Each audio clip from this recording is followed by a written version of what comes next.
ये तो मुश्किल काम है। किसी ने कहा। स्वर्ण कलश मिलेगा तो क्यों ना कोशिश की जाए। कुछ धनवान लोग भी मंदिर की ओर चल पड़े। उन्हें लगा कि शायद कोई विशेष पूजा पात्र होगा, परंतु अग्निव्रत के मन में ये सुनकर एक अलग ही भाव उठा।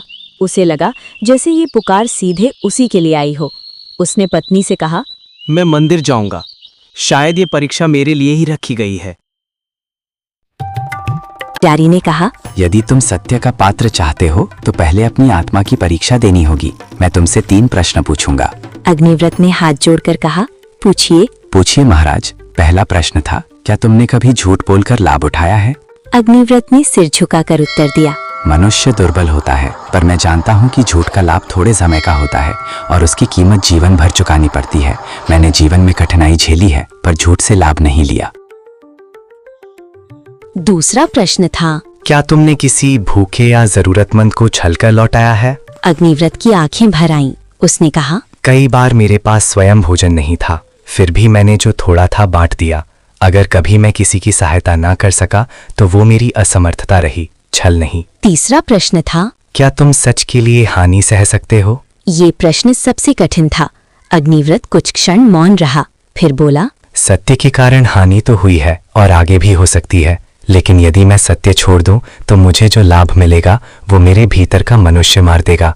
हानि से शरीर टूटता है, झूठ से आत्मा टूटती है। पुजारी उसकी बातें सुनकर बहुत प्रसन्न हुए। उन्होंने कहा, तुम्हारी वाणी में दंभ नहीं और मन में कपट नहीं है। तुम अभी भी परीक्षा में हो। ये उत्तर तो कोई भी व्यक्ति सोना पाने की लालच में कह सकता है। तुम सच बोल रहे हो, इसका तुम्हारे पास क्या प्रमाण है? तुम अभी भी परीक्षा में हो। इसमें कितनी सच्चाई है अभी पता लग जाएगा। बहुत पुराने समय की बात है।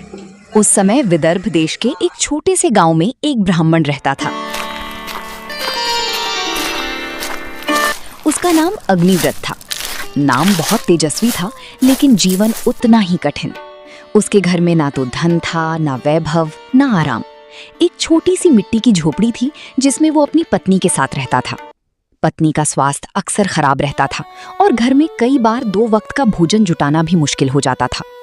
लेकिन इन सब कठिनाइयों के बीच अग्निव्रत की एक विशेषता थी जिसने उसे गांव भर में अलग बना दिया था। वो कभी झूठ नहीं बोलता था। चाहे बात छोटी हो या बड़ी, वो सत्य को ही अपना धर्म मानता था। लोग कई बार उसका मजाक उड़ाते थे और कुछ कहते, इतनी सीधी बात करने से क्या मिलेगा? कुछ कहते, आज की दुनिया में सच बोलकर कौन जीता है? लेकिन अग्निव्रत मुस्कुरा कर चुप रह जाता था। उसे विश्वास था कि भले ही संसार सत्य को देर से पहचाने, लेकिन सत्य का फल कभी व्यर्थ नहीं जाता। उसकी पत्नी भी ये जानती थी कि उसका पति बहुत नेक है। वो कई बार कहती, स्वामी, आप इतने सच्चे हैं, फिर भी हमारे जीवन से दुख क्यों नहीं जाता? अग्निव्रत उत्तर देता और कहता है, दुख आता है और जाता है पत्नी। अगर सत्य के साथ हो तो दुख भी सहने योग्य हो जाता है। जो व्यक्ति सत्य के मार्ग पर चलता है उसे परीक्षा से गुजरना ही पड़ता है। एक दिन गांव में एक बड़ी घोषणा हुई। राजा की दूत आए और उन्होंने ढोल बजाकर कहा कि सुनो सुनो सुनो, नगर के सभी नगरवासियों सुनो, हमारे राज्य में एक विशेष प्रतियोगिता का आयोजन किया जा रहा है, जिसमें जो व्यक्ति सत्य का पत्र लेगा उसको एक स्वर्ण कलश दिया जाएगा। सुनो सुनो सुनो, जो भी विद्वान इस प्रतियोगिता में भाग लेना चाहते हैं वो नगर की मंदिर में उपस्थित हो जाएं, कल दोपहर को। राज्य के प्रसिद्ध मंदिर में एक विशेष अनुष्ठान होने वाला है। उस अनुष्ठान में जो व्यक्ति सत्य का पात्र लेकर उपस्थित होगा उसे राजकोष से स्वर्ण कलश प्रदान किया जाएगा। लेकिन ये कोई साधारण प्रतियोगिता नहीं थी। पुजारियों ने साफ कहा था, सुनो ग्रामवासियों, पात्र केवल वही प्राप्त कर सकता है जिसका मन छल, अहंकार और लालच से मुक्त हो। गांव के लोग ये सुनकर चकित रह गए। किसी ने कहा, ये तो मुश्किल काम है। किसी ने कहा, स्वर्ण कलश मिलेगा तो क्यों ना कोशिश की जाए। कुछ धनवान लोग भी मंदिर की ओर चल पड़े। उन्हें लगा कि शायद कोई विशेष पूजा पात्र होगा, परंतु अग्निव्रत के मन में ये सुनकर एक अलग ही भाव उठा। उसे लगा जैसे ये पुकार सीधे उसी के लिए आई हो। उसने पत्नी से कहा, मैं मंदिर जाऊंगा। शायद ये परीक्षा मेरे लिए ही रखी गई है।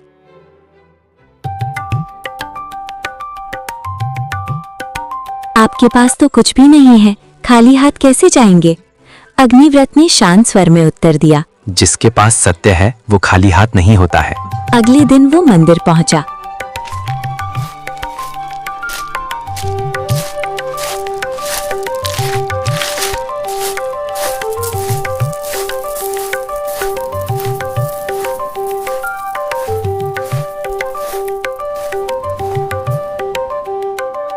मंदिर का वातावरण बहुत दिव्य था।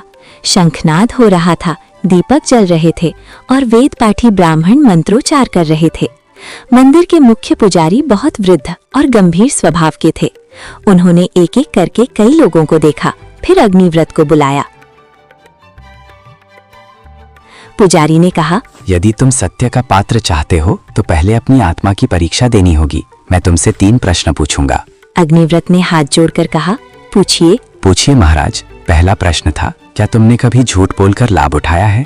अग्निव्रत ने सिर झुकाकर उत्तर दिया, मनुष्य दुर्बल होता है, पर मैं जानता हूँ कि झूठ का लाभ थोड़े समय का होता है और उसकी कीमत जीवन भर चुकानी पड़ती है। मैंने जीवन में कठिनाई झेली है, पर झूठ से लाभ नहीं लिया। दूसरा प्रश्न था, क्या तुमने किसी भूखे या जरूरतमंद को छलकर लौटाया है? अग्निव्रत की आंखें भर आईं।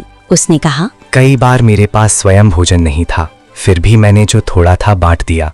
अगर कभी मैं किसी की सहायता ना कर सका तो वो मेरी असमर्थता रही, छल नहीं। तीसरा प्रश्न था, क्या तुम सच के लिए हानि सह सकते हो? ये प्रश्न सबसे कठिन था। अग्निव्रत कुछ क्षण मौन रहा, फिर बोला, सत्य के कारण हानि तो हुई है और आगे भी हो सकती है, लेकिन यदि मैं सत्य छोड़ दूं तो मुझे जो लाभ मिलेगा वो मेरे भीतर का मनुष्य मार देगा। हानि से शरीर टूटता है, झूठ से आत्मा टूटती है। पुजारी उसकी बातें सुनकर बहुत प्रसन्न हुए। उन्होंने कहा, तुम्हारी वाणी में दंभ नहीं और मन में कपट नहीं है। तुम अभी भी परीक्षा में हो। ये उत्तर तो कोई भी व्यक्ति सोना पाने की लालच में कह सकता है। तुम सच बोल रहे हो, इसका तुम्हारे पास क्या प्रमाण है? तुम अभी भी परीक्षा में हो। इसमें कितनी सच्चाई है अभी पता लग जाएगा।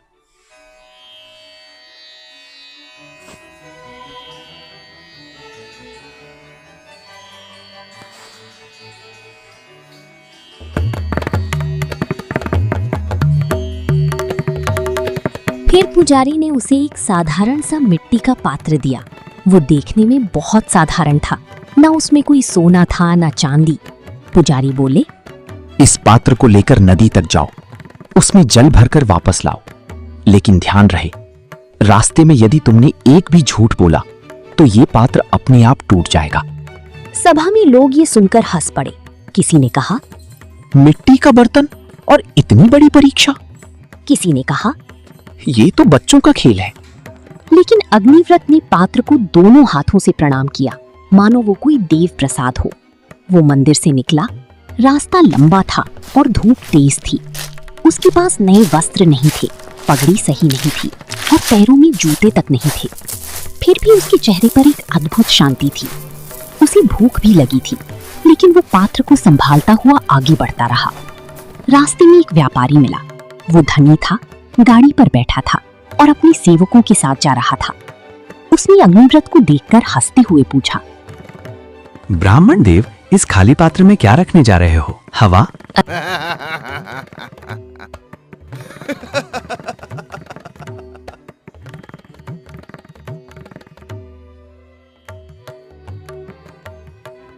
अग्निव्रत ने बिना क्रोध के उत्तर दिया, इसमें नदी का जल भरने जा रहा हूँ। व्यापारी ने फिर ठहाका लगाया।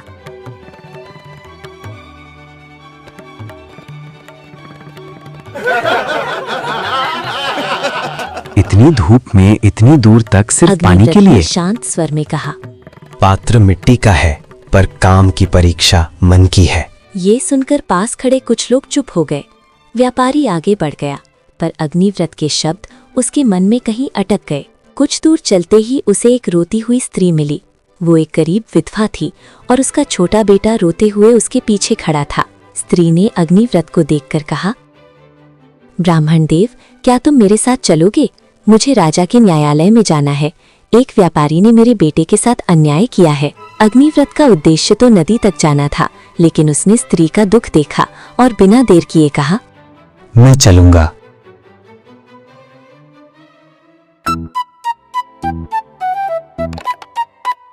रास्ते में उस स्त्री ने अपनी व्यथा बताई।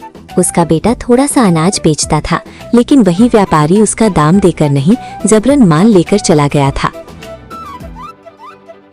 वो न्याय के लिए राजा के पास जा रही थी। अग्निव्रत ने देखा कि वही व्यापारी कुछ दूरी पर फिर मिला। अब उसकी चाल ढाल से लग रहा था कि वो और भी कोई छल करने वाला है। अग्निव्रत ने निर्भय होकर कहा, आपने एक निर्धन स्त्री का हक छीना है, ये धर्म नहीं है। व्यापारी ने उसे डांटते हुए कहा, तुम बीच में मत बोलो ब्राह्मण। लेकिन अग्निव्रत बोला, सत्य से डरता है, वो शोर से नहीं, भीतर के अपराध से मरता है। पास खड़े लोगों ने ये सुना और व्यापारी की चाल समझ गए। स्त्री को न्याय मिला। अग्निव्रत के कारण एक निर्दोष की मदद हो गई।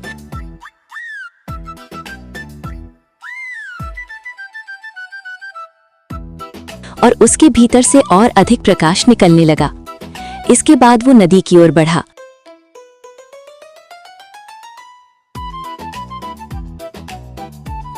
रास्ते में मौसम अचानक बदल गया।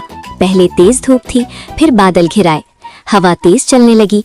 पक्षी अपने घोंसलों की ओर भागने लगे। कुछ ही क्षणों में बारिश शुरू हो गई। अब अग्निव्रत के लिए पात्र को सुरक्षित रखना कठिन हो गया। मिट्टी का बर्तन था, वो भीगकर कमजोर हो सकता था, लेकिन वो अपने वस्त्र से पात्र को ढककर चलता रहा। बार बार हवा उसे रोकती, लेकिन वो नहीं रुका। नदी किनारे पहुंचकर उसने पात्र में जल भरना शुरू किया।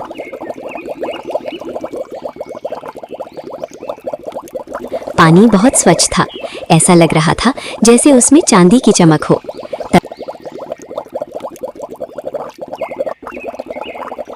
अभी अचानक एक डाकू झाड़ियों से निकल आया।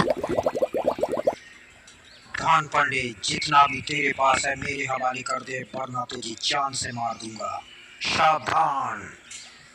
श्रीमान, मुझे आपके देने के लिए कुछ नहीं, ये मिट्टी का पात्र है।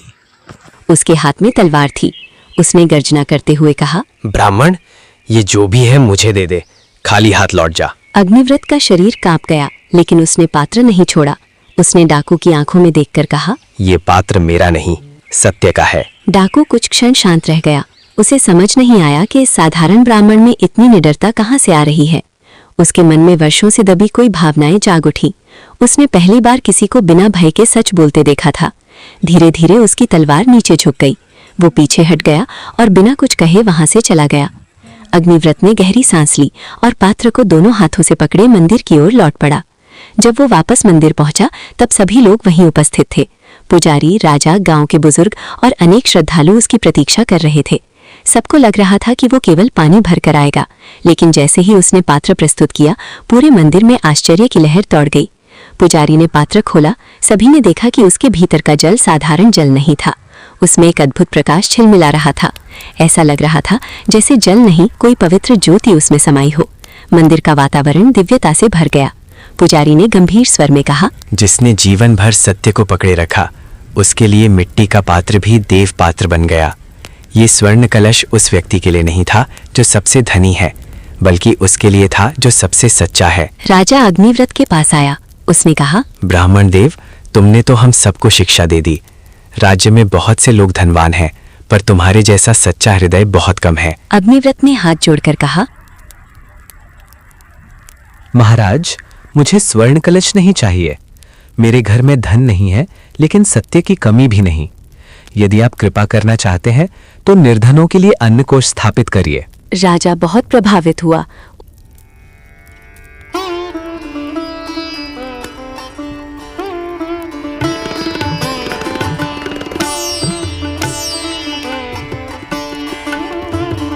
उसने उसी समय आदेश दिया कि गांव और आसपास के क्षेत्रों में एक अन्न कोष बनाया जाए, जहां कोई भूखा व्यक्ति खाली पेट न जाए। उसने अग्निव्रत को उस व्यवस्था का संरक्षक बनाया। अब अग्निव्रत के घर की गरीबी तो पूरी तरह समाप्त नहीं हुई, लेकिन उसका जीवन सम्मान, शांति और सेवा से भर गया। उस दिन के बाद गांव में एक कहावत चल पड़ी, जिसके पास सत्य है उसके पास सबसे बड़ा धन है। और लोग बच्चों को यही सिखाने लगे कि ब्राह्मण वही महान नहीं होता जो केवल मंत्र जानता है, बल्कि वही महान होता है जो अपने जीवन को धर्म, करुणा और सत्य से जोड़ लेता है।